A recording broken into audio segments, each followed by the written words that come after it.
बिस्मिल्लाहिर्रहमानिर्रहीम। अस्सलामु अलैकुम वरहमतुल्लाहि वबरकातुहू। नहमदुहु व नुसल्ली अला रसूलिहिल करीम। अम्मा बाद। जिस्म से बीमारियां ऐसे निकलेंगी जैसे आटे से बाल। कुरान पाक की सिर्फ एक आयत पढ़ लो, फिर जिस्म से बीमारियों को भागता हुआ देखना। हर बीमारी का इलाज कुरान पाक की इस आयत में मौजूद है। ये आयत पढ़ लेने से आपके जिस्म से हर बीमारी निकल जाएगी।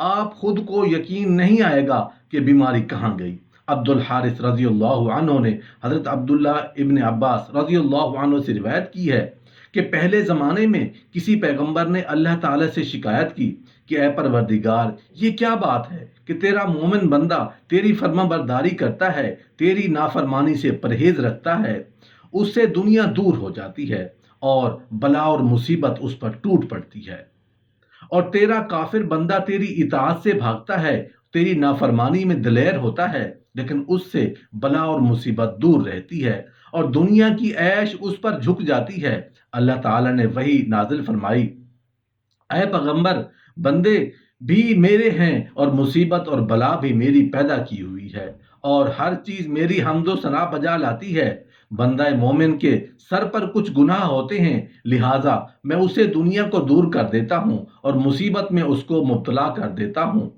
जिस पर वो सब्र करता है, और ये उसके गुनाहों का कफारा हो जाते हैं। जब वो मेरे पास आता है तो मैं उसको आकबा में उसकी नेकियों की जजाय खैर देता हूँ।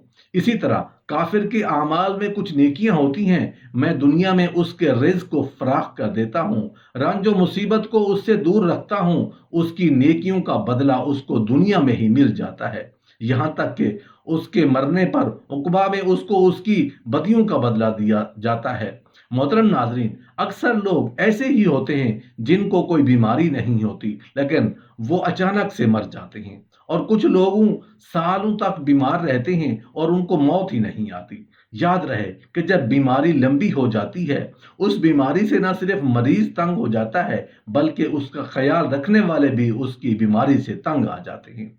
याद रहे कि इंसान पर जब भी कोई बीमारी आती है तो अल्लाह ताला ही इंसान को उस बीमारी से शिफा अता फरमाता है। बाज़ औकात शिफा किसी ज़ाहिरी सबब से हासिल होती है, और बाज़ औकात बगैर सबब ही बीमार शिफा याब हो जाता है। लेकिन ये बात याद रखने की है कि शिफा तो अल्लाह ताला ही देता है। अल्लाह के अलावा कौन है जो शिफा दे सके? और उसी चीज़ को अल्लाह ताला ने कुरान पाक में इस तरह बयान फरमाया है, और जब मैं बीमार पड़ता हूँ तो अल्लाह मुझे शिफा बख्शता है। इसलिए हर मुसलमान के लिए ज़रूरी है कि वो अपनी बीमारी के लिए शिफा सिर्फ अल्लाह ताला से तलब करे। याद रहे कि इलाज कराना मना नहीं, लेकिन इलाज से पहले ये ज़रूरी है कि रसूलुल्लाह सल्लल्लाहु अलैहि वसल्लम के मुताबिक अपना इलाज उन चीज़ों से करने की कोशिश की जाए जिनमें अल्लाह के प्यारे रसूल सल्लल्लाहु अलैहि वसल्लम ने शिफा बतलाई। याद रहे कि कुरान पाक को खुद अल्लाह ताला ने मोमिनों के लिए शिफा बताया है। यूं फरमाया कि तुमने इस कुरान को मोमिनों के लिए शिफा और रहमत बनाकर उतारा है। लेकिन अफसोस कि हम लोग कुरान पाक से दूर हो चुके हैं। आज आपको कुरान पाक ही से एक ऐसा वजीफा बताने जा रहा हूं कि जिस वजीफे की बरकत से आपके जिस्म के अंदर कोई बीमारी नहीं रहेगी, हर तरह की बीमारी से आपको निजात मिलेगी। ये अमल बहुत ही प्यारा अमल है जो कि कुरानी अमल है। इस अमल से अपनी बीमारियों का इलाज भी करें और अपने मरीजों का इलाज भी इस अमल से करें। ये अमल कुरान पाक की किस आयत का है, इस अमल को आपने कैसे करना है, हम आपको बताएंगे। बीमारी की सूरत में सबसे पहला जो काम मुसलमान को करना चाहिए वो ये है कि रुजू इलाही, यानी जैसे ही बीमारी का सामना हो तो 2 रकात नमाज सलातुल हाजात पढ़कर अल्लाह ताला से दुआ मांगे और अपने लिए शिफा तलब करें। इंशाअल्लाह इस अमल से अल्लाह अपने बंदे को शिफा देगा। अगर शिफा नहीं होती तो फिर सदका करें, क्योंकि अहादीस से ये बात साबित है कि अल्लाह ताला सदका से परेशानी और मुसीबतों को दूर फरमाता है। और फिर भी शिफा नहीं होती तो मुआलिज के पास जाए। उसके अलावा अहादीस में और भी तालीमात मिलती हैं जो कि बीमार की शिफा के लिए बतलाई गई हैं। मसलन शहद का इस्तेमाल करना, आब जमजम वगैरह इस्तेमाल करना। इलाज के साथ साथ अपने लिए अल्लाह ताला से दुआ के ज़रिए शिफा तलब करनी चाहिए। याद रहे कि وہ طاقت جو اللہ تعالیٰ نے قرآن میں رکھی ہے اور آپ صلی اللہ علیہ وآلہ وسلم کی زبان مبارک سے نکلے ہوئے الفاظ میں رکھی ہے، وہ طاقت دنیا کی کسی چیز میں بھی نہیں ہو سکتی۔ حضرت خالد بن ولید رضی اللہ عنہ کا قصہ مشہور ہے کہ کفار نے ایسا زہر تیار کیا کہ اگر زمین پر گرتا تو اسے بھی جلا دیتا، اور کفار نے اس بات کا اعلان کیا کہ ہم نے اپنی تلوار پر یہ زہر لگایا ہوا ہے، جس کے بدن کے ساتھ یہ زہر لگے گا وہ زندہ نہیں بچ سکے گا۔ جب حضرت خالد بن ولید رضی اللہ عنہ نے یہ بات سنی تو ان سے کہا، لاؤ زہر کیسا ہے۔ کافروں نے جب آپ کو وہ شیشی دی تو آپ رضی اللہ عنہ نے رسول اللہ صلی اللہ علیہ وسلم کی بتلائی ہوئی دعا پڑھی اور وہ زہر کی شیشی منہ کے ساتھ لگا دی۔ کفار کی آنکھیں پھٹی کی پھٹی رہ گئیں۔ اسے بولتے ہیں یقین۔ اگر 1000 بار بھی قسم کھائی جائے تو بے جانا ہوگی۔ اللہ کے کلام اور رسول اللہ صلی اللہ علیہ وسلم کے بتلائے ہوئے اعمال میں بڑی طاقت ہے، اس لیے ان اعمال کو پورے یقین کے ساتھ کرنا چاہیے۔ اب ہم چلتے ہیں اپنے عمل کی جانب، جو کہ قرآنی عمل ہے اور ہر بیماری سے شفا کے لیے بہت ہی مجرب ہے۔